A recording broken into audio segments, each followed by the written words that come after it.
It's fine. Thank you. Okay, well, Добрый день. Ready to thank start? you. Thank you. So we have a good international group here. Washington, Montreal. Glenn, are you in Oslo now? Yes, and also, Norway? Yeah. Okay. Virginia. Are you still part of the United States? Virginia. For the time being, let's hope that doesn't last too much longer. Okay, Peter is. I'm missing. Oh, by the way, I want to also introduce someone from Ukraine, from Kiev. Mila, are you here? Yeah, I'm here. Thanks a lot. Okay, very good. Excellent. So Mila is joining us from Kiev, Ukraine. That's And a big pleasure for me. Good. And Jeremy, what state you're now in? I'm in Oklahoma. Oklahoma. I think there was a famous movie, Oklahoma as it is, right? Something like that. It's Very much. Yeah, Yes. a famous musical, yeah. okay. Let's move. I'm pleased that all of you are smiling, and not running away to bunkers and all that. That's tomorrow, Ed. So Already in the bunker. okay. Well, Putin just finished his press conference, and he was pretty encouraging. I mean, he made some strong statements, but in general, he thinks that the West is listening. So, well, I hope he's right. So let's do this. We don't want to spend too much time on kind of joking around. Let's each of us will do statements just saying where we are now, maybe what to expect, and then we'll maybe have some summary. Herbert Regenbogen, he had really family problem, emergency with his wife, so he couldn't join us, but he did send me something saying that what he thinks now is that maybe trying to get some religious leaders, since we were talking about end of the world. That's a good point. And sometimes Putin said some people will go to heaven, some people will go to hell. So it's kind of a conversation like that requires maybe religion to step in. And he is now professor at the Catholic University, and he has some contacts with Vatican, and I know he's trying to arrange some dialogue between Catholic Church and Russian Orthodox Church, which I think why not? The only thing probably they should add some rabbis, take into account, who is involved in all this crisis. Maybe a couple of rabbis would be good if they join as well. But now it's free for all. Just raise your hand who wants to start, and then we'll move. Okay. Okay, Martin, let's go ahead. I was afraid you were going to say that, Ed. I think I would quote a Habsburg Empire official towards the end of World War I in 1918, who said that the situation is desperate but not serious. We are in a very serious state. And in fact, if one looks at the situation objectively, it's extremely alarming. I think the two most reassuring aspects, which are interlinked, of course, are first of all, President Putin's continued, documented, and again, just most immediately stated comments of restraint. And I think it's hugely important, the tone in which he spoke. Putin understands and has always understood, and he's been a world leader for 20 years now, which of course gives him a perspective that Boris Johnson in Britain and American leaders completely lack, though I think Biden, at least having been vice president for 8 years, at least has a little of it. And that is the importance of maintaining dignity, mutual respect in one's public tone, regardless of what is actually being negotiated or being offered on either side. But what we have here is a very asymmetrical relationship. Russia has put out very clearly what its stop lines are. It has drawn a line in the sand, but these are defensive lines. Russia has made clear that while it may seriously act even militarily under key circumstances, it does not wish to do so, and it is ready to stabilize the situation. This is very important and very positive, but this has not been met by equally dignified and responsive comments from the United States. To my mind, Secretary of State Blinken and National Security Advisor Sullivan in particular have failed to rise to the gravity of the occasion and grasp the importance of the issues involved. The United States is, and this is a bipartisan problem, and it is also a problem not just in the administration, but of course on both sides of Congress as well. We are so used to our salami tactics of advancing NATO forward, lecturing Central Europe and Eastern Europe on these nations and their internal affairs, that we don't know when to stop. We have no conception of stopping. In 1939, British Prime Minister Neville Chamberlain, followed by Prime Minister Daladier of France, drew a line in the sand against Nazi Germany on Poland. It was extremely rash and idiotic of him to do so in the way that he did, because he was working overtime to rule out an alliance with the Soviet Union, which Joseph Stalin was very eager, in fact, to have with the West, and had tried in vain to have with the West for at least 5 years before the war began. We have new documentary evidence on this from Ivan Maysky's diaries, which have only emerged in the last 2 or 3 years, which confirms this. But by the time Chamberlain and Daladier gave their last warning to Hitler, they had no credibility with Hitler whatsoever. And Hitler misread them. He believed that since Britain and France had folded to Nazi aggression, and even in many respects actively encouraged it over the interwar years previously, this was just kabuki. It was a show. It was smoke and mirrors. But it was not smoke and mirrors. Chamberlain committed to going to war under the most unfavorable circumstances and tried to avoid war in a way that guaranteed war would come. We see a similar situation here now, except the line being drawn in the sand is being drawn by serious, responsible people, but they are again not being believed by the people who are the objective aggressors, which is NATO and the United States and the US European allies. And it is this lack of credibility, this lack of understanding in the American leadership and media, which makes the situation so dangerous, and which makes our own conversations, small number of us though we are, so important, because the mainstream American media lacks any awareness of the true issues here or the gravity of the issues that are involved. I do not believe we are actually on the very edge of World War III. I believe we could see one very easily in the next 2 or 3 or 4 years, all too easily.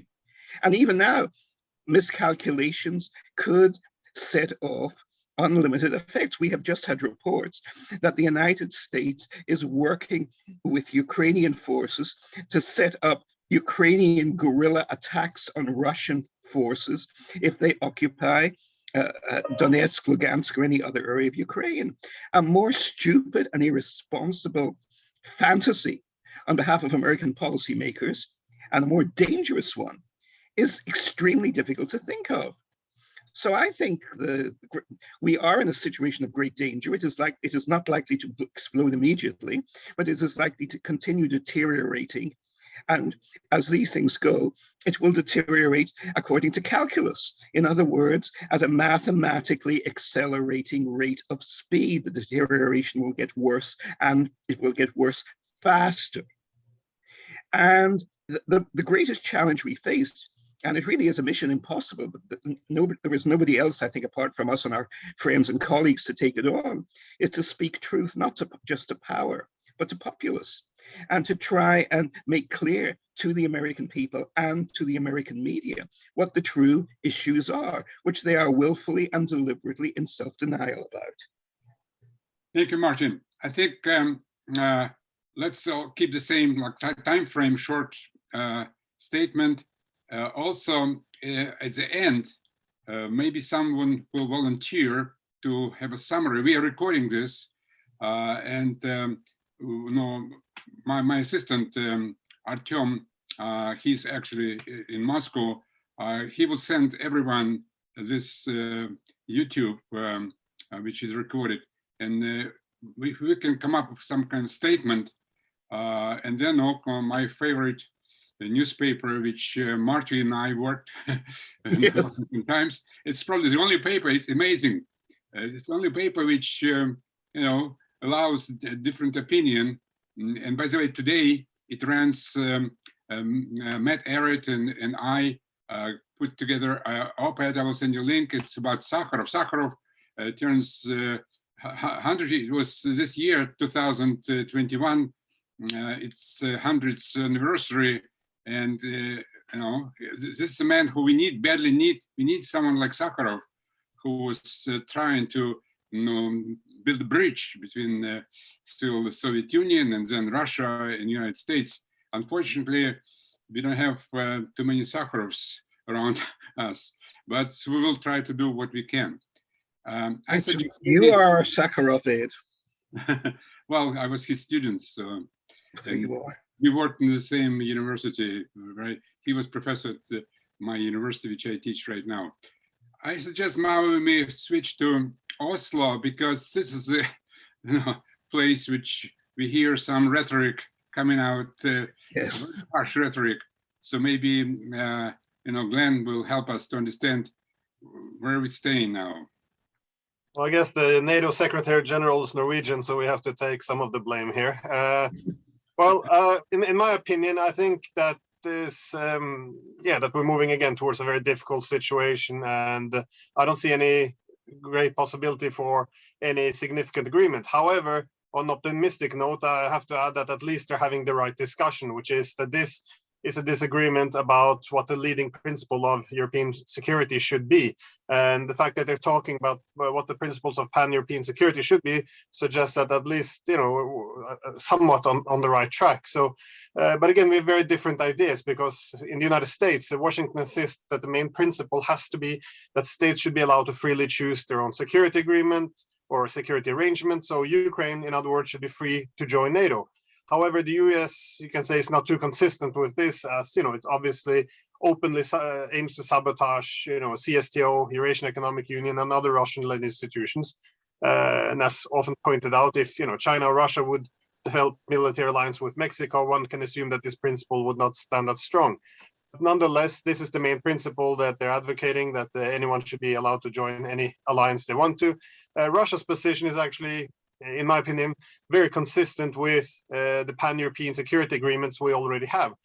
From the first agreement in the Helsinki Accords with the inviolability of frontiers, which was then after the Cold War came to an end in 1989, it was expressed as indivisible security with the Charter of Paris of 1990, and then the Budapest document of 94, which established OSCE. So under this principle of indivisible security, the central or key principle in pan-European security should be that no state should strengthen their security at the expense of the security of other states.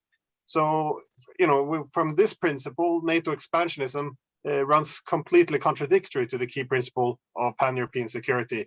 And this effort by NATO to replace indivisible security with the freedom to join NATO rests essentially on a key deception, which is that NATO rejects the principle of indivisible security by suggesting Russia should not be allowed to dictate to Ukraine what its foreign policy should be, hence contrasting, the freedom with the indivisible security. However, it must be pointed out that the disagreements are not between Russia and Ukraine. In other words, Russia is not demanding guarantees from Ukraine that it will not accept membership. Rather, it's demanding guarantees from NATO that should not offer membership. And this is a very important distinction, because there's no inherent principle that NATO has to offer membership to anyone.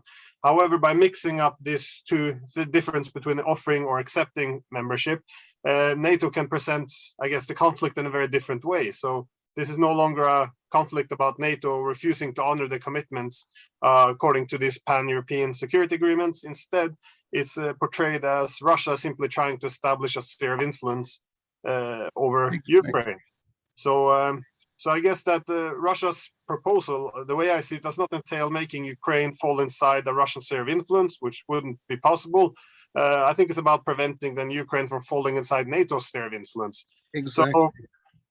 So I think from this perspective, if we're able to push all this hostile rhetoric aside, the whole conflict can be reduced to this very simple disagreement. Should the main principle of pan-European security be, the freedom to expand NATO, or should it be not to strengthen your security at the expense of the security of other states? Because all this other rhetoric about Russia trying to restore the Soviet Union or bring Ukraine into a sphere of influence, it seems to be very dishonest. And so again, I believe that it's positive that at least we're talking about pan-European security. Therefore, having some recognition that the era of simply expanding NATO and calling this European security has come to an end, and we have to discuss it. But the ability to reach an agreement between these two contrasting principles, I think, is going to be very difficult to do. Okay, now we have someone who is responsible for that. It's Peter Kuznick, because he's in Washington. So we're now moving from Oslo to Washington. And Peter, you take responsibility for what Washington is doing.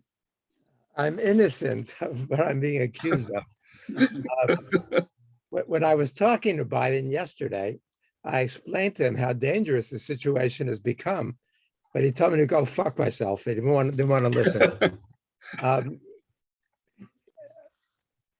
Where does one start?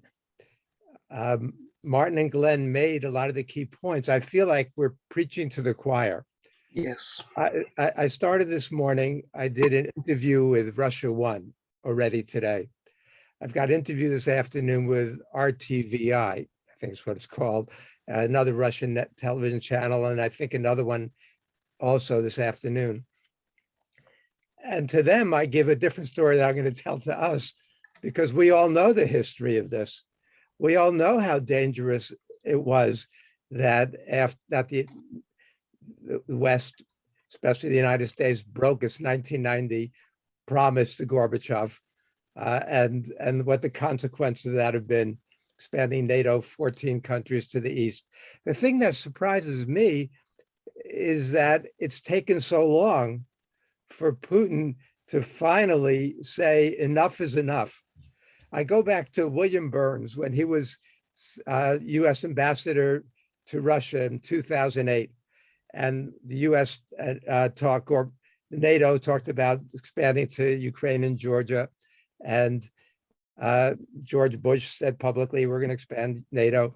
And Burns, as U.S. ambassador, sent back a secret memo to Washington titled "Niet means Niet." Don't cross Russia's red lines. Take this seriously. But at that point, Russia did not have the military prowess to back that up. What's changed in the last couple of years is that Russia now militarily is confident enough, feels strong enough that they can take this kind of action and become assertive in ways that they wouldn't before. It was March 1st, 2008, when Putin gave his State of the Nation address and announced that Russia now has 5 new nuclear weapons, all of which can circumvent US missile defense. But since then, the situation has deteriorated. The US pulled out of more agreements. One of the points Putin keeps making is that the US can't be trusted because the US keeps on abrogating all of its commitments. Exactly. But then there's not only Putin who makes that point, the Iranians make it. Why? What is one of the big stumbling blocks of the JCPOA is that the US can't be trusted. Even if Biden makes a good faith deal about the nuclear issues with Iran, the next administration will very likely break that if it's a Republican Exactly. administration. So why should anybody have any trust right now in what the US is offering? So what Putin has been doing is building up, modernizing Russia's own military forces. And if we look at what he said in yesterday's talk to the military officials, you know, he talks about the fact that Russia's nuclear arsenal is what, 90%, or at least 70% fully modernized, much more than anybody else. The US is talking about nuclear modernization over a 30-year period. You know, but Russia's already done most of that. They've already modernized their military forces. They feel in a position to do this, but this is bringing out more insanity on both parts. For example, after the Biden-Putin phone call, before anybody had even gotten the gist of what had been said, Ronna McDaniel, the Republican National Committee chair, issues a statement, says Biden's weak leadership on the international stage has emboldened our enemies and shaken our allies' trust. While claiming to be tough on Russia, Biden gifted Putin the Russian Nord Stream 2 pipeline while simultaneously embarking on a job-killing crusade against U.S. energy industry. Today's meeting underscores how Biden's weak global leadership, Afghan disaster, and failure at our border is emblematic of the America last agenda. You know, so they didn't waste a minute before they started attacking him for just having that phone conversation with Putin. So what you see now with him and the Menendez hawks in the Democratic Party is bipartisan pressure on Biden to look as tough as he can in the aftermath of Afghanistan, which he obviously blew, the withdrawal from Afghanistan. And so that now that Russia is being assertive in a way that it hadn't been before, at the same time that NATO is being aggressive in ways that it hadn't been before, is creating a potentially disastrous situation. Now, we look at Biden's advisors. He brought in 16 members of the Center for New American Security. These are the Biden equivalent of the Project for a New American Century neoconish nuts who George W. Bush brought in. Yes. So he's surrounded with these militarists and these hawks who are looking for military solutions, or at least trying to assert America's unipolarity, which went out the window. Even Krauthammer acknowledged that back in 2006, that American unipolarity was a fantasy that he had been pushing. But the United States has not given that up. And the Europeans, you know, I'm glad to see that Scholz won, but the new foreign minister in Germany is a real anti-Russia hawk. And so, you know, we've been issuing threats, but we don't know what's going to happen. I was taken by Michael McFaul's tweet the other day. He said yesterday, I've listened to more Putin speeches than most. I've been in meetings with him for 5 years. This speech is something different. Putin's list of completely fabricated threats here is truly striking and scary. If he's trying to scare us by acting crazy, he's succeeding with me. So that's McFaul. You know, we all know what McFaul is and what he's represented. But what he thinks is crazy to us seems totally rational. But the point is that some of them are starting to get it, that Putin is talking in very, very different terms. And some people in Washington are waking up, but some are digging their heels. And I think of that lunatic, Roger Wicker, the Republican congressman from Mississippi, who said that maybe the United States needs to consider a nuclear first strike over this crisis in Ukraine. And yet, so there are those crazies there who are still, and he's on the Armed Services Committee. So you put that in the context of, you know, what geostrategically Brzezinski and Hadley and Libby and Wolfowitz understood about wresting Ukraine away from the Russian orbit, how that would weaken Russia and prevent them from becoming a superpower again. So that is in terms of the long-term strategic interest. And then the other thing is the focus on China. So clearly the US want to get out of Afghanistan and shift from the Middle East because that's what they want to say. The Pentagon says China is our pacing threat, and that's where they really want to focus. So I don't think that Ukraine is their top priority. it's not nearly as important to the US as it is to Russia at this point. And so maybe there is room for negotiation. I'm picking up some minor signs that maybe there is some reason going on and possibly some flexibility. And especially with this NATO expansion and further militarization of the conflict in Ukraine. So I am a little bit hopeful, but I am certainly not comfortable at a situation that could easily unravel into a military confrontation in which the US loses. And just like over Taiwan, does the US have a fallback other than using nuclear weapons? And from the issues that I deal with as a nuclear historian, that's what terrifies me the most. That the realization that Khrushchev and Kennedy came to in '62 was that any of these crises all these crises have to be eliminated, because once they start, there is no way to control them, and that they can all unravel out of control. And the American policymakers don't get that. And so I think we're in a very dangerous, precarious situation and have to take it as seriously as all of us are. Okay, thank you, Peter. You mentioned at the beginning of some interviews you're giving to Russian TV. I don't think that American TV is interested in your opinion.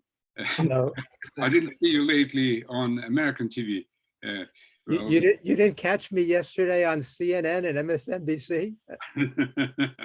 And you must still be watching Fox. That's why you didn't see that. Yeah, well, it's interesting that, well, I also am now banned because during the Soviet days, I was almost daily on all the major American networks, no more. But interestingly, yesterday, I was on Ukrainian TV, and so at least you see we have still some sensible people in Ukraine, and later on we will give a chance to the lady who will speak to us directly from Kyiv. Anyway, so now let's see. Let's go to Canada, because the Canadians are also playing very dangerous game. And so now, Matt, you are responsible for Canada. So That's right. you could tell us. Yeah, I'm sorry about that.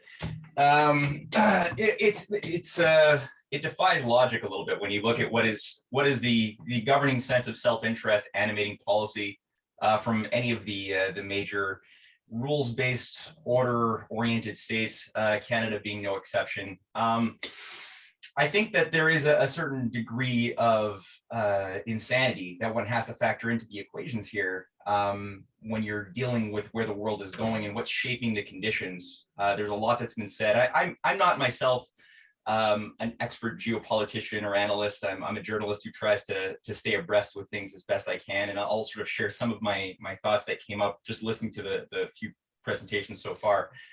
I think context is everything, and looking at the world in terms of how it's shaping up.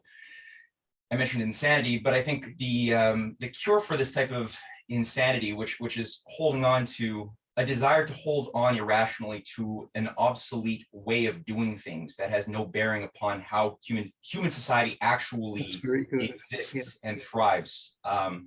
The opportunity that we're losing right now, and we are losing a very big opportunity, is found in Russia and China. I mean, on December 15th, there was a very fruitful one-hour discussion between Putin and Xi Jinping.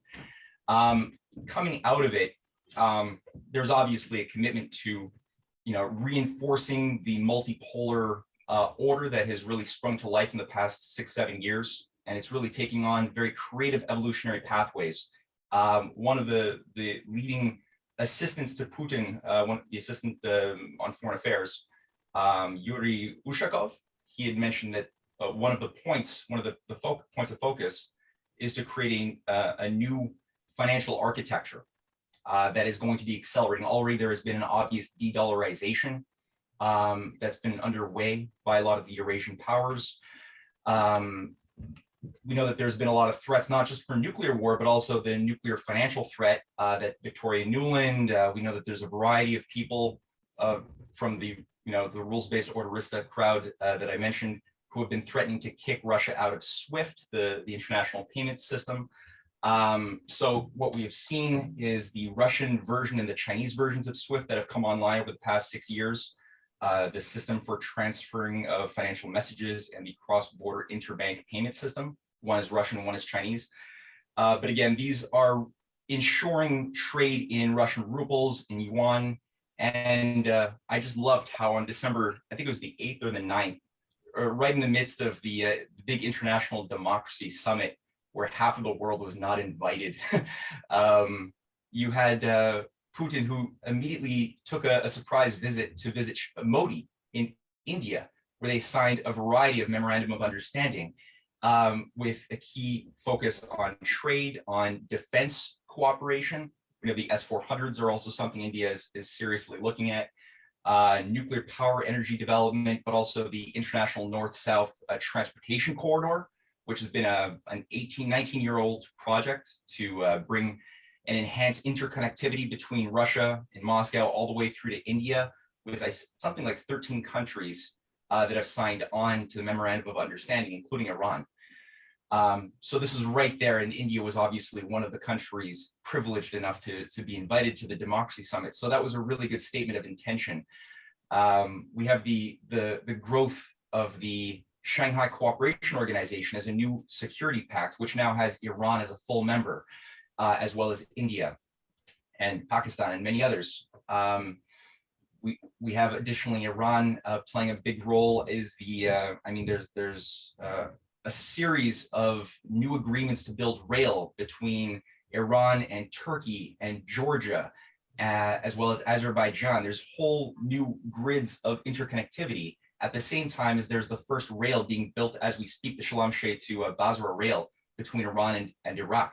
It's a small rail, but it could easily extend through the remainder of Iraq and into Syria as part of a broader reconstruction for a southern gateway, a southern branch of the Belt and Road Initiative. There's already a middle corridor and a northern corridor, the northern going through Russia. But this would just be completely transformative. And it looks increasingly that this is where the wind is blowing. I mean, only one country in the Middle East, one Muslim country, Iraq, was invited to the Democracy Summit, and Israel, obviously, but nobody else was. There's talk of new trade zones led by Iran that are tied to the Eurasian Economic Union. That is what Russia is leading. That itself is already integrated very well into the Belt and Road Initiative. As of 2015, that process began, and now there's extensions into the Polar Silk Road in Russia. So we have this completely new financial architecture, this new paradigm of cooperation, win-win focus. And this is something which, under better times in the West, we were once also believers in. I'm thinking back to the time where John F. Kennedy went out to the United Nations a month before he was killed and made the call for cooperation with Russia in 1963, and I think it was October, calling for cooperation on a joint US-Russian space policy to jointly put a Russian and an American on the moon. That would have completely broken this this game theory, systems-based, rules-based thinking of zero-sum logic that defined the entire Cold War and is coming back in full hog right now. It would have completely broken those rules, and it would have created the basis of trust building and the creation of new economic relationships, which needs to happen if you're going to really have durable trust.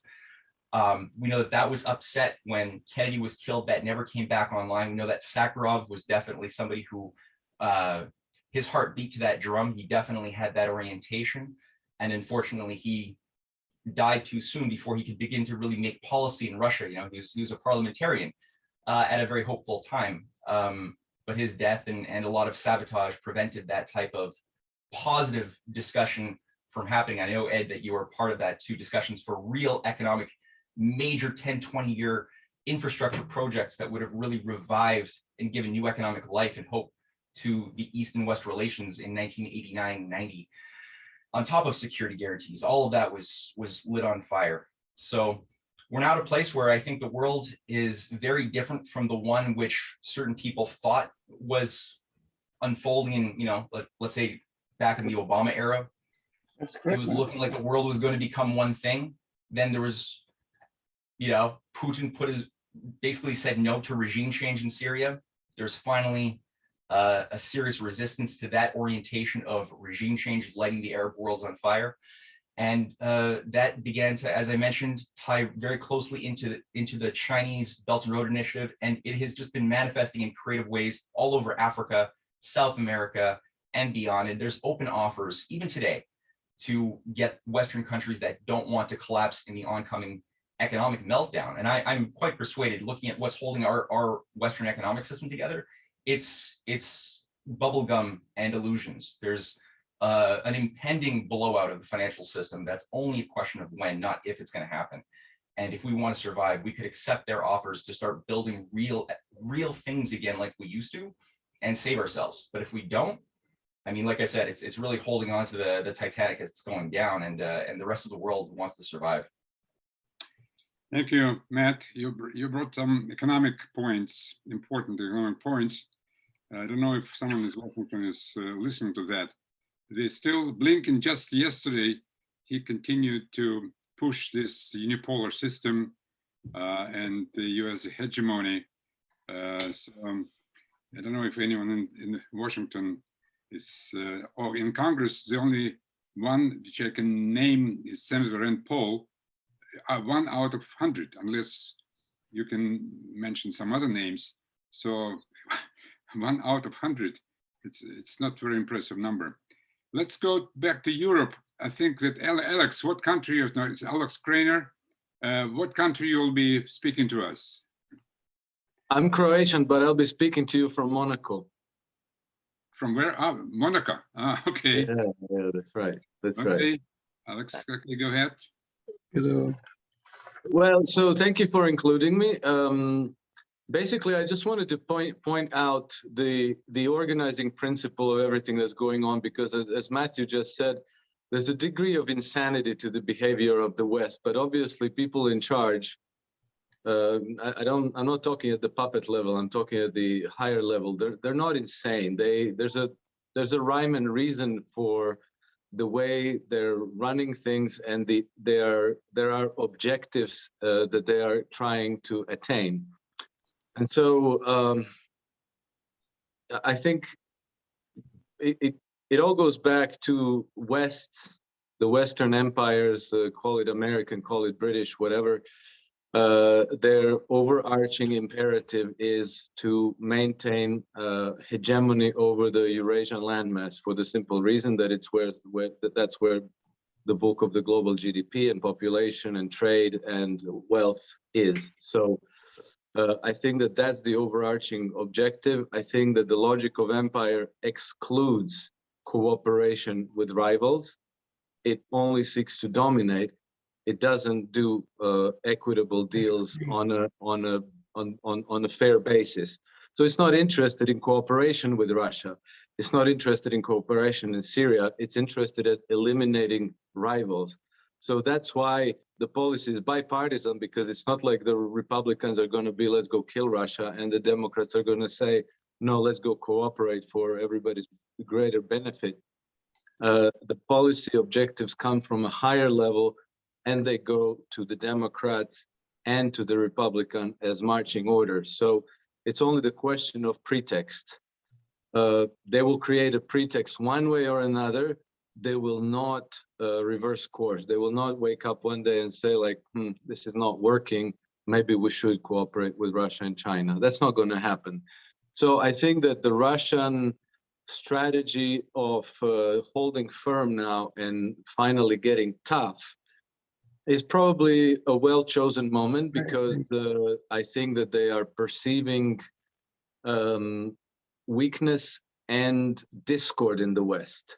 So by going tough, they're going to put pressure on those discords, because there's neocons like the Kagans, like Victoria Nuland and everybody associated with their school of thought, who want to go to war, who want to push all of our children to become cannon fodder. But then there's other people who maybe have cooler heads and who have other visions. So by going tough and setting up this quote unquote ultimatum, I think it was a calculated moment to maybe exacerbate those divisions and those cracks in thinking, and because obviously, you know, neither the NATO nor the United States are a monolith, so you're kind of forcing the toughest element that you're opposed to into the limelight. And then, you know, lastly, I just wanted to also point out the level of order givers above the puppets are clearly is the banking cartel, because the Western banking system is absolutely starved, desperate for collateral. It doesn't work unless it can pile on, unless it can grow and continue to metastasize. But to do that, it needs collateral, which means resources, which means cheap labor, which means export markets and so forth. Obviously, the Eurasian landmass is where most of the healthy collateral is, particularly Russia, because Russia still, unlike the Western financial system, which is in debt to the tune of 300% of the GDP, Russians' debt to GDP ratio, last time I looked, was something like 16%. Maybe it's gone a bit higher since then, but obviously Russia can run the credit creation cycle far further. And obviously from the Western financial institutions' point of view, they would much rather control that than leaving it to the Russians to control it. So I think to conclude, the organizing principle of Western policymaking and Western conduct of in this crisis is the banking cartel, and their objective is clearly to take over, not to eliminate their rivals, and not in any sense to cooperate and try to build a healthy economy for everybody else. Thank you, Alex. I think our discussion is very good, because we're touching on security, nuclear security, economy, finance. So we're covering, I think, the whole spectrum. Now back to the States, Jeremy Kuzmarov from Oklahoma. Your turn. I think, a lot has been covered, so I think points have been very good that have been made, and I think Alex makes a good point that it does seem to be irrational and completely reckless, but there are certain hidden agendas or powerful interests at play that are driving this policy and this confrontation. And I mean, I think we could also look domestically, as far as U.S. politics, the military-industrial complex and its hold over the United States political structure, and with the decline of the war on terror, they need a new enemy, and Russia is very convenient as that enemy, either Russia or China, and that's the way to mobilize public opinion, by demonizing Russia and China ceaselessly. To sustain, because the Biden military budget, well, Congress pushed even higher. Biden was requesting an increase over Trump, whose budget had been very high, and then Congress raised the ante even more, and it's likely Biden will sign off on that. So I mean, they need to play up the Russian threat, and as you mentioned, they won't allow Peter or anyone with our viewpoint, or really a objective viewpoint, onto the U.S. media, because they've been able to control the media. Ray McGovern, we had a piece in a Covert Action magazine profiling Ray McGovern as the man who got Russiagate right. And, he'd been completely silenced. He was, 27-year CIA veteran who used to brief George H.W. Bush, and they just silenced him, and he called it the military industrial congressional intelligence academic think tank complex. And I think that is a shift. I mean, in an earlier generation, like in the 80s, there was at least some debate and some, I think, opportunity for, if you were saying you were in the US media in the 80s, that has changed, and that is because the growing stronghold of this military industry and military complex, and basically taking over the United States, all sectors. And yeah, Congress, I mean, there used to be some more dovish people in the Congress, like a George McGovern even could challenge for the presidency, and you no longer have such people. And even the progressive and the Democratic Party are terrible. Like, Bernie Sanders is supposed to be leading a revolution, and look at his positions on Russia and NATO. They're not very progressive at all. He rarely Here, speaks here. out on these issues. And Ocasio-Cortez is supposed to be this radical revolutionary, but I think she voted for the NATO expansion, and That is correct. so these guys are not very good at all. And this is really the key, because if you want to cut the military budget, you really got to challenge the rhetoric narrative about Russia and China, and they're not doing that. Yeah, the only one is Rand Paul, one person, the whole U.S. Congress. And yeah, and the media is just complete blackout of anybody with a progressive outlook or even realistic outlook. And that's growing authoritarianism, accompanying what Alex is discussing, this growing financial crisis and power of the banking cartel, as well as military complex, and it's destroying functional democracy and precluding any debate on these issues in the mainstream. So, and I think academia has become an adjunct to the media, and they're not, you have very few mainstream academics in the elite universities who are promoting a progressive outlook. And Peter may be the exception, and he's been in his position for a long time. Younger faculty will not get hired with his outlook That is anymore. correct. And that's a big shift, and it exemplifies, this authoritarianism, which is needed to carry forward these kind of policies that are beneficial of the 1% and very, very dangerous. Okay, thank you, Jeremy. By the way, just I think yesterday the poll came about American people's attitude to all what's going on, not just experts, regular folks, and it says that about 3/4 of Americans believe that we should stay away from those Ukrainian crisis and concentrate on domestic. Still, a quarter of Americans believe that that America should go to war. It's a substantial number. I mean, 25%, 27%.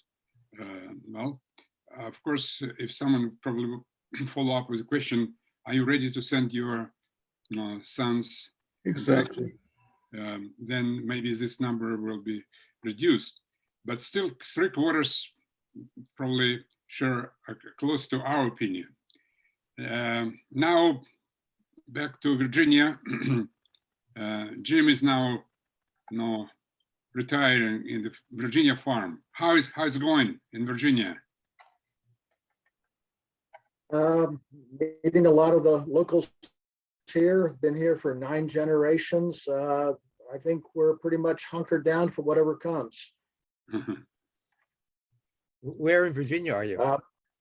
I'm not going to say. Let's just say I'm in rural Virginia. How's that? Well, Google will find you. Near some of the bloodiest ground in the country. But before I proceed, as a notoriously binary cisgender person, I want to usurp your authority as the chairman of this meeting and insist that the lady go first. Okay, very good. I thought that this will be nice to conclude from hear voice from Ukraine, but I think you're probably right. So, Mila, it's your turn. No, my turn? Yeah. Okay, thanks a lot. What I can say the main problem is a perception of threat. You see that NATO, they perceive Russia as a threat, and the same do NATO. Like they also the same. So the self-perception is the main problem.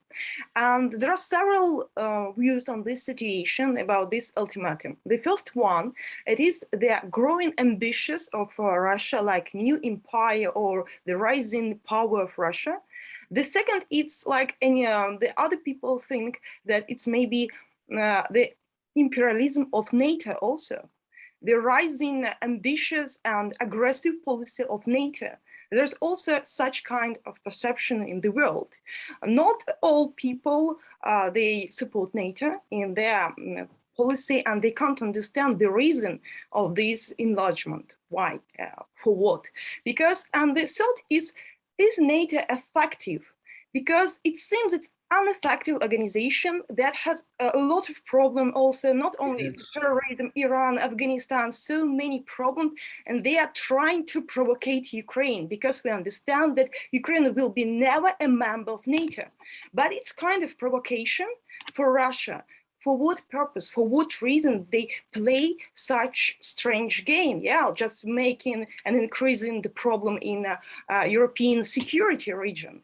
That looks strange for people, and also in Ukraine. You see that we need to make, due to the Minsk agreement, we need to make some changes to our constitution. But we didn't do this.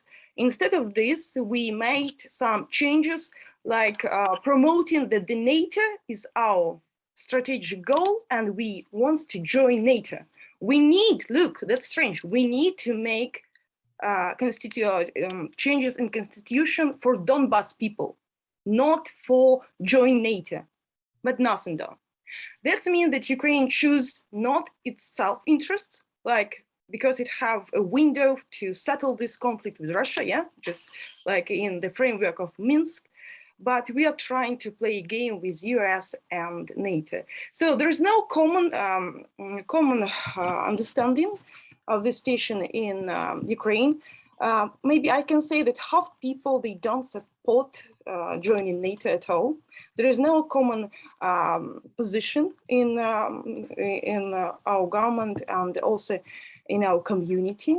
But Zelensky in 2020, he made a strategic document saying that NATO is our goal. What I can say also, the main problem is not joining NATO, but the instrument of NATO of transforming the countries. Like they have some kinds of lobbying groups, some instruments to transform the country who wants to join the NATO, and they put some tools and ask to reform different fields. And it looks for Russia as interfering into internal policy, yeah? So it looks like NATO undermine the sovereignty of different countries. They don't protect your sovereignty, but they just say what you need and should to do in order to join NATO, like this action plan and so on. So my country is struggling from corruption, bad governance, internal crisis, war with Russia, and there is no any guarantees from NATO. If Russia will interfere, what happened? Nothing. They will not protect us. You see, that's the main problem. There is no any guarantees for Ukraine at all. So we're just playing in a very dirty game. I can say this. And what I propose, I think that's not only the problem of Russia. It is a time to reform international security. It is time to say that West and Western system of European security is ineffective. And maybe it is time to build a new collective security, not NATO, not pro-Russian, but a neutral one, like to make a buffer zone between NATO and Russia, just to protect other countries, because there is the same situation with Balkans. It's not only with Ukraine, yeah, the same can be happened with Serbia. You know that they're trying to take Serbia in NATO, and people they don't support this. So it is a common situation, and I think that's a good chance for international system to start thinking about reforming. And I don't think that's about confrontation, because Russia and US, they established working groups on strategic stability. And also NATO proposed Russia to reestablish NATO-Russia Council. And it's just about the format of interacting with Russia. And there is a new window and new opportunity to build something new. So that's why, and also the last, I don't think that Russia will send troops to Ukraine, but they easily can recognize Donetsk National Republic and can easily recognize Lugansk National Republic just without sending troops. And Western countries, they don't have anything to respond. That's all. Thank you. Well, voice of reason from Kyiv. It's my birthplace. Thank you, Mila. And by the way, she is speaking not just as an ordinary citizen, she is advisor to Ukrainian parliament. So it was so refreshing to hear some voices like this, like Mila's from Kyiv. Now, Jim, since you are the only one from this group who worked for US government in senior positions, so you are to blame. And now it's responsibility somehow to explain us what we should do. Mea culpa, mea maximo culpa. Yes, it's all my fault. Well, look, I hate to, oh, excuse me. Yes, I'm on. I hate to spoil the giddy optimism of the speakers up to now in terms of how there are bright rays of sunshine that we could be looking for here, because I don't see them. I think what we're going to see next is pretty much baked into the cake, that things are going to be happening on the macro level. And I'm glad some of the other speakers mentioned things like the financial system. Peter mentioned Iran. We were talking about China, the Taiwan Strait, and so forth, that the world order that has been built up over the last few decades is a house of cards, and something's going to crack. And that crack is going to be not just international, but I think also domestically in terms of the American economy, status of the dollar. Look at the condition of our country now. We've been talking about a kind of cold civil war for several years now, in terms of woke ideology from the corporations and the government, or whether it's the vax policy and lockdowns or CRT and all sorts of other things, that there are so many weak links here. Something's going to break somewhere. We don't know what that is. Right now, at the top of the agenda, this seems to be Ukraine and NATO. But let's be clear. We keep talking about Ukraine, Ukraine, Ukraine. Ukraine is the tip of the spear, but the bigger problem has been the expansion of NATO, the inexorable expansion of NATO. Every country has a right to join NATO, but evidently countries like, say, Montenegro did not have a right not to join NATO because most people there did not want to, but they had to join it anyway. In terms of the notion that Glenn raised, that we're now talking about European security, no, I don't think we are yet talking about European security. From Putin's speech today, where he said, we are not interested in negotiations. We want security guarantees. That you are on our borders, we are not on your borders. Do you not understand this? And the short answer is no, they do not understand this. That I don't think proposals from the United States, which is really the only country that matters right now. I think there are people like William Burns who do understand what is going on, but there are very few of them. They're going to come back and try to game it. They're going to come back and say, well, we cannot reject the notion of NATO expansion, but we can talk about a pause. Or, well, we cannot reject the notion of NATO deployments in the areas around Russia's borders and littoral, but we can talk about confidence building measures and maybe enhanced notifications, things of this sort, and to try to bog down Russia into negotiations of that sort. maybe the Russians will fall for that, but I think all the signals that they're sending now are that they will not fall for that. And indeed, I have to wonder, when the Russians ask for security guarantees and even a treaty, what good is that to have a security guarantee from people who simply cannot be trusted? I think the idea that NATO or the United States would renounce the right of every country to join NATO, or the notion that NATO is the dominant security organization in Europe, is about as useless as asking Bolsheviks in the 1920s to reject proletarian internationalism and the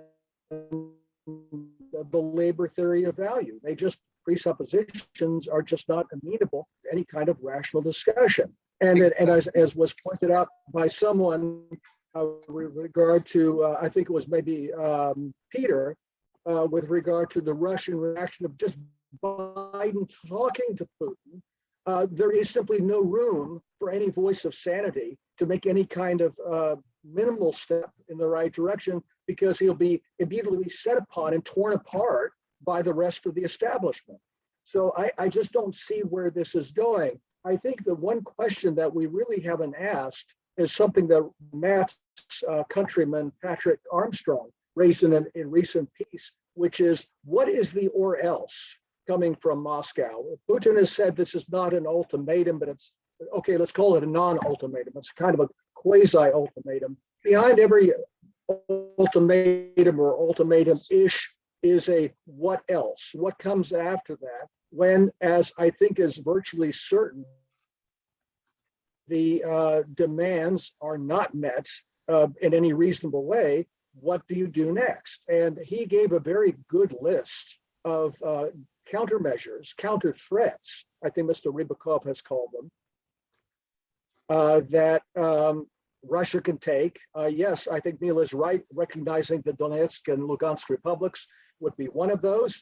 One of the suggestions that Patrick made is, well, maybe Russia could use standoff weapons and special forces to destroy the Azov battalion.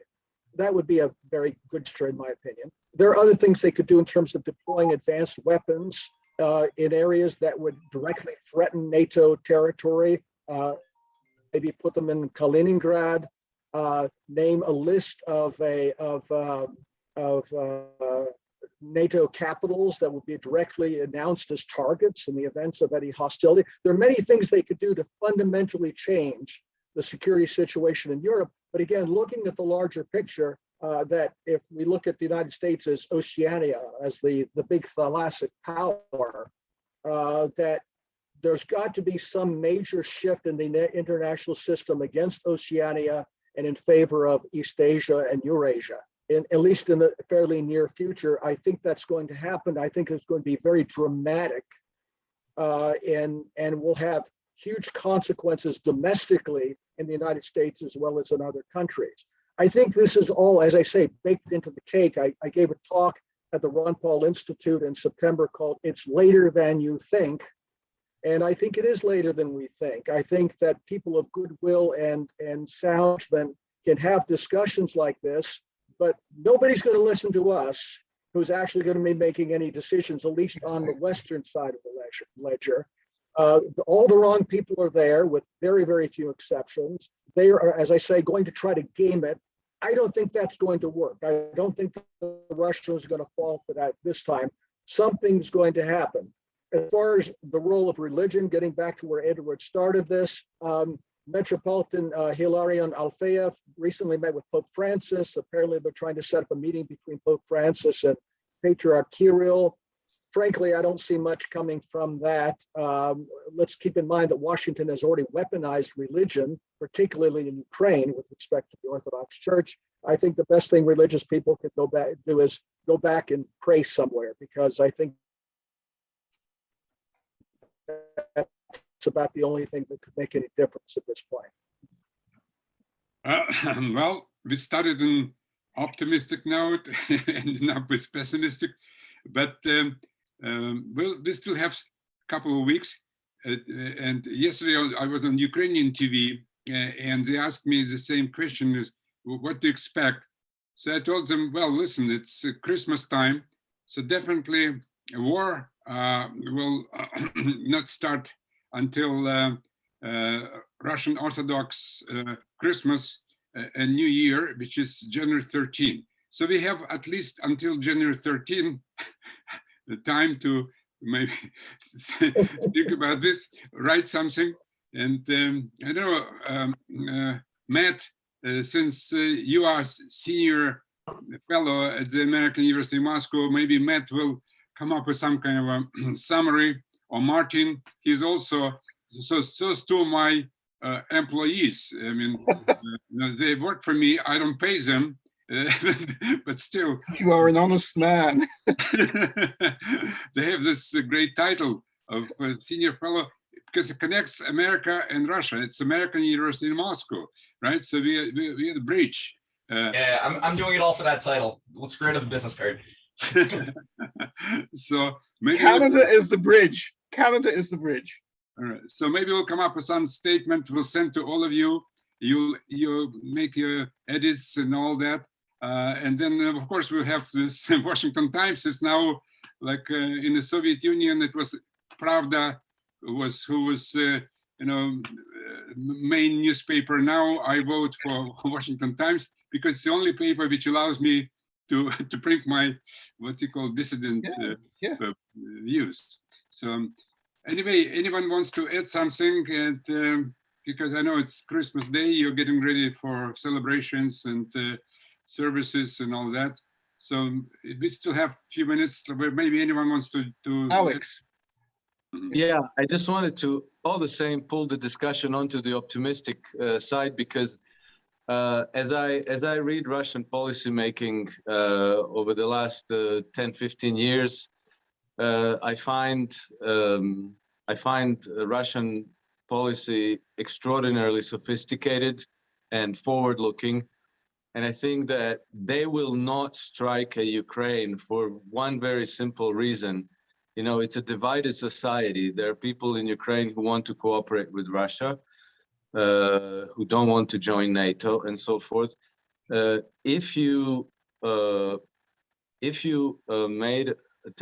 took a hostile act against Ukraine in any sense that violated Ukraine's sovereignty, you know, apart from Crimea, but Donbas region or an invasion, what happens in society is that instantly the opinion polarizes, everybody closes ranks behind the leadership, whether you like them or not, and the stances harden against the invader.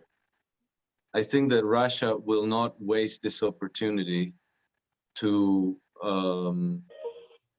empower people who are favorable to Russia in Ukraine, and to disempower those who would like to fight and join NATO.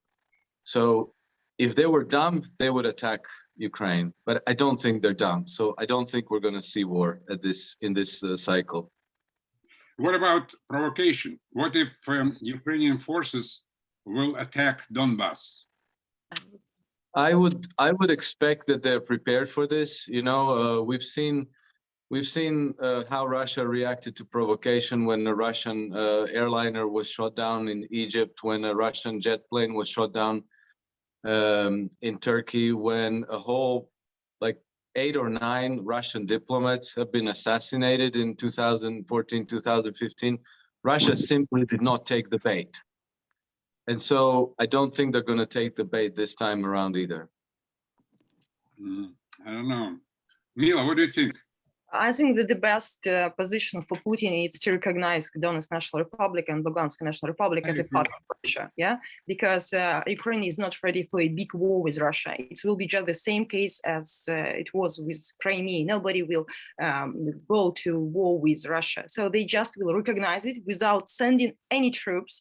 And for European countries and for Ukraine, it will be a big problem what to do next. Okay, they will recognize because they are in this region already. They don't need to send troops. There is some even Russian legislation and so on. And people of this territory, they asked for several times Putin to recognize them. So that's one position. The second position, US needs Russia. They need Russia in Iran, in Afghanistan, in several questions.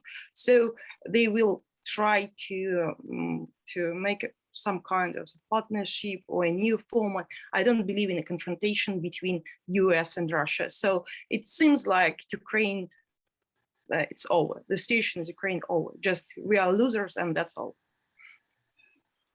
Well, maybe it's like a repeat of a Georgian scenario when Russia recognized South Ossetia and Abkhazia. Yes. And but then, of course, has to be some kind of a agreement between Russia and those two new states. And this will be like, so repeat. And then Saakashvili, remember what ended up, he's now in a Georgian jail. So maybe, by the way, Poroshenko is now done. So maybe for the current president, it's maybe time to rethink what he's doing before it's too late. Anyone else wants to? Peter? Yeah, well, Peter, did you raise your hand? Yeah, go ahead. Peter, you're on mute. I just said I've got to run, but it's a very interesting discussion. I'm glad to see everybody, and I look forward to the recording. Here, here. Good Bye, night. everybody. Very good. Bye, Peter. Matt, you said one sentence. I did, but I know Glenn didn't speak very much, and I saw your hand raised. Glenn, did you want to say something, or? Oh no, I just said bye. Oh, okay, I misdiagnosed that. Sorry. Yeah, no, I mean, I just wanted to quickly just chime in briefly regarding, because it is a bit of mental gymnastics sometimes to get into the mindset of an actual manager of this dying rules-based order in the West. Like, how are they thinking? And I mean, I try to vicariously put myself in the shoes of somebody in an upper level decision-making position who is, let's say, the type of individuals planning the Democracy Summit, or the current insane maneuvers going on Russia's perimeter or China's perimeter around in the Pacific. And obviously, there's a certain recognition that a big chunk of the world is not going to abide by the rules of this this new order that they want to bring online after the current system is reset, which might sound really nice in an ivory tower sort of way when you're at a blackboard, detached from reality. Exactly. It might, yeah, okay. But then there's this reality thing that mathematicians, people who try to impose mathematical logic onto human systems, they don't get that. They don't know how to, they have a problem with this discrepancy. And so now that we actually have more, the majority, I'd say, of the world's population and major nations are not abiding by this formula for what this reset system is going to look like. It seems like there's this desperate effort to try to go for the Orwell, 1984 Eurasia versus, what was it? Oceania versus Eurasia versus East Asia.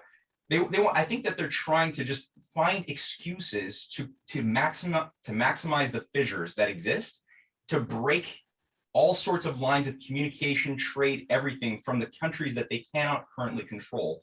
And they kind of want, it's like they're spitting in the face of Russia and China in Taiwan, in Ukraine, almost to try to provoke them to bite the bait, to jump and actually do something violent, which I'm completely impressed by both China and Russia's approach to just not fall for debate, as Alex has made the point. They just never fall for the bait.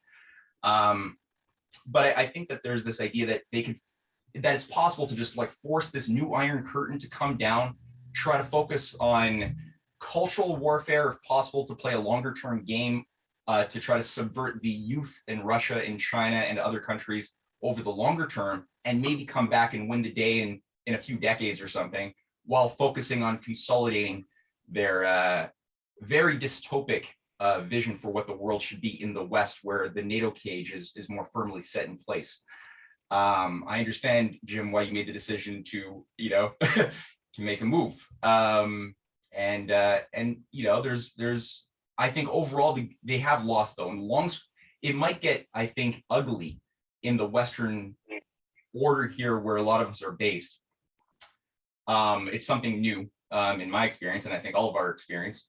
But I think that overall the game has been lost when I look at the quality of thinking and the type of ideas that are emanating out of the new operating system of Russia, China, other countries. 140 countries are increasingly on board with that completely different paradigm. It actually is, it's fit to survive. Like it actually has creativity built into it in a serious way, and it could be sabotaged. I'm not saying it's perfect, but I don't see the current wannabe gods of Olympus trying to manage our system here able to subvert that in the short term, and hopefully not in the long term either. But yeah, Okay. Sorry. Okay, Matt. Yes, Glenn.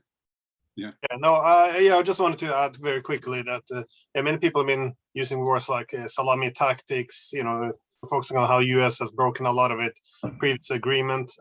And I also think this is one of the reasons why there's reason for being pessimistic about these talks, because it seems from the onset that the purpose of proposing any agreements or sitting down having a dialogue with Russia, the main purpose seems to be simply to make Russia, well, not disarm, but reduce tensions, while the US would gradually change realities on the ground. And again, this is one of the key problems of what's happened in Ukraine as well, because openly the US claims it's completely supports the Minsk agreement, but at the same time it refuses to actually push Kiev to implement the Minsk agreement. Instead, they put these crushing sanctions on Russia while pushing weapons into Ukraine, and then trying to gradually overturn, undermine the whole foundation of the Minsk agreement, and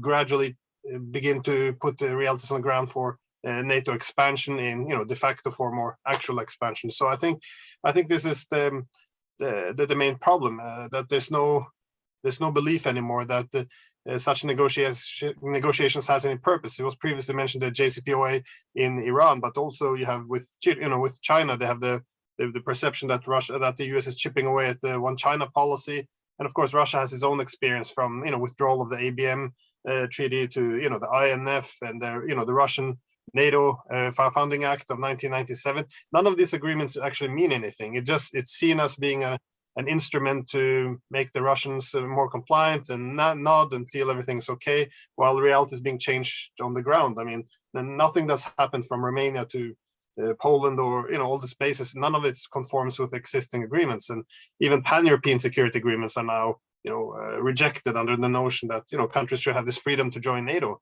So it's I don't know. I see it's very pessimistic. That's why I kind of agree with the previous comment that I don't think Russia's that interested in discussing this if it's simply a distraction, if it's not authentic. So that's the only thing I wanted to add. I have one more thing. Okay, Martin. Mm-hmm. Thank you, Ed. I think Mila was focusing very specifically on the Ukraine issue, and Matt was giving an overview of the general confusion in Washington from the outside. I thought both assessments were absolutely brilliant, but more than that, they connect together because the United States and NATO and the right-wing Trotskyites, and a remarkable number of them are actually children of fellow neocons and neoliberals who started out as literal Trotskyites of the left, became literal Trotskyites of the right. And when you listen to them speak informally, off the record, or in question and answer sessions, they're very explicit often about this. They really believe that chaos is good. They like ambiguity and they like chaos. And this is what they created in Ukraine in 2014. And this is where they think they flourish. I see Mila understands this at first hand completely well. So Mila's recommendation to Moscow about formalizing very firmly and clearly, as was done in Crimea. I mean, for all the grumbling in the West about Crimea, there is no instability in Crimea. Crimea is stably part of the Russian Federation, and the West knows this, and they do not dare destabilize it. I think the same action needs to be taken in those two key areas of Ukraine, whose overwhelming populations have made very clear consistently over the past 7 years where they want to be. because we are dealing with people who thrive, in the short term at least, on chaos. And this comes back to Matt's point too. Now I see Jim nodding his head. Jim and I and Peter and you, Ed, we live in Washington. We have oh, you did, Jim. We all have functioned in here. And we understand the mindset of these people from the inside. And I don't know how you managed it, Mila, but clearly I can see on your face, you understand this mindset very well too. It is a chaotic mindset, not just a mad mindset, which I think it clinically is, but it is also a chaotic mindset. And it has several different kinds of fugue states, different mythological aspects which have no empirical foundation in reality, observed reality or facts whatsoever, and even contradict with each other philosophically, but they entertain these conflicting views at the same time. It's no coincidence that Emerson was an American who said that a mark of a first-rate mind was to hold conflicting views simultaneously. Well, I think that was certainly true for Emerson, but I don't think it's true. It's wise always for dealing with the world. But that's what we're dealing with here. In Washington, you have a lot of different sleepwalkers whose one guiding principle is the propagation of chaos, which they imagine is a good thing, and that the dice will always roll sixes for them. That if you create chaos, it will automatically work out for them. They believe Adam Smith, that zero government or minimum government always works well. Now, this flies in the face of all human experience through history. It's quite wicked, and it's incredibly stupid, and it's even mad. But it is the prevailing view in Washington.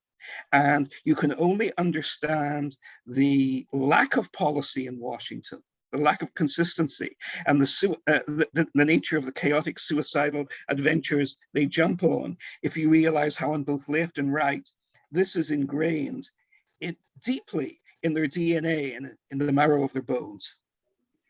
Can I just shortly say? I just want to say this because you said that it was my recommendation. I don't live in a free country. I can easily go to jail. It's not a recommendation, it's prediction. Because if I recommend something like this to Russia, I will go to jail. I need to just to support Ukraine territory and integrity. Yeah, so it's just a prediction based on the several steps made by Putin. The first one, he gave passports, Russian passports, to the citizens of this territory. The second, he made also some steps in financial system. So, and also he made some steps with some economic issues. And they are tied. They are tied of Minsk. They are tied of this game in Minsk because Ukraine, they don't want to do some essential steps to take the obligation. So they just want to end this game and to recognize the territory. And that's all. That will be an end of this confrontation between US and Russia. Yeah, definitely we have to applaud Mila. We are still kind of live in a free country.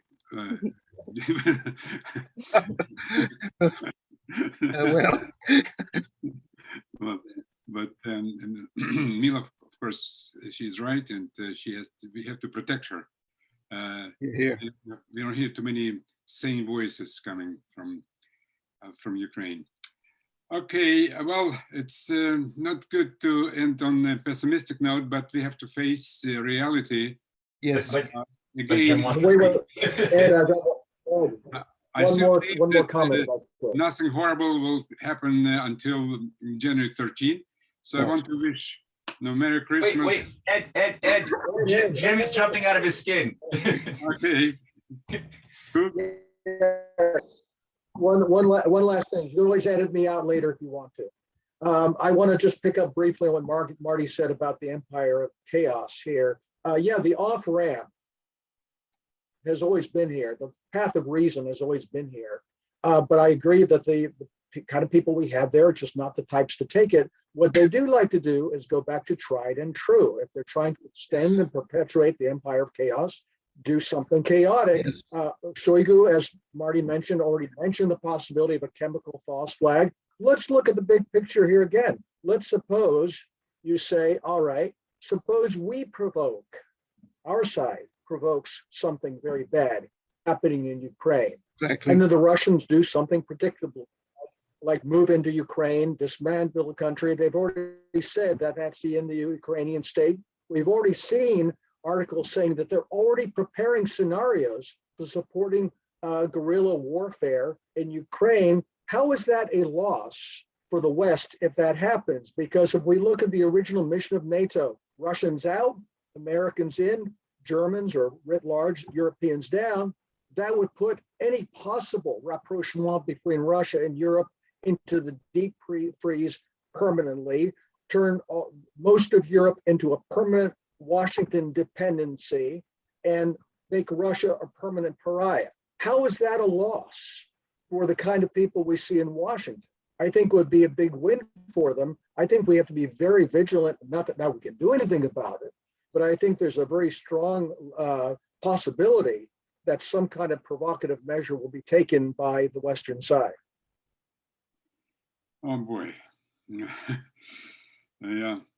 It's well, the only thing we can do, we can say it openly, and now, and publicize it. So Matt, and pray. all right, yeah, and add. Don't forget to add rabbis into prayer. I don't know how to do that. But maybe Blinken and Zelensky, maybe in Victor and Nuland, they know. Well, again, it's thank you so much for joining. I think it was very interesting. Now, Matt and Marty, it's your responsibility to to prepare some kind of doesn't have to be too long, maybe 2-3 pages, and to then send it to all of us. We'll make our edits, and then everyone is free to add or not to add his or her signature, and I'll try to publicize it the best way. And all of you, of course, everyone has his own list, and it's the only thing we can do. So Merry Christmas and Happy New Year, and to Russians and Ukrainians, their Christmas is on January 7th, and Orthodox New Year is January 13th. So maybe we'll meet again after January 13th if we are still in one piece, and continue this discussion. Thank you so much. Thank you. Thank you. Bye. Bye.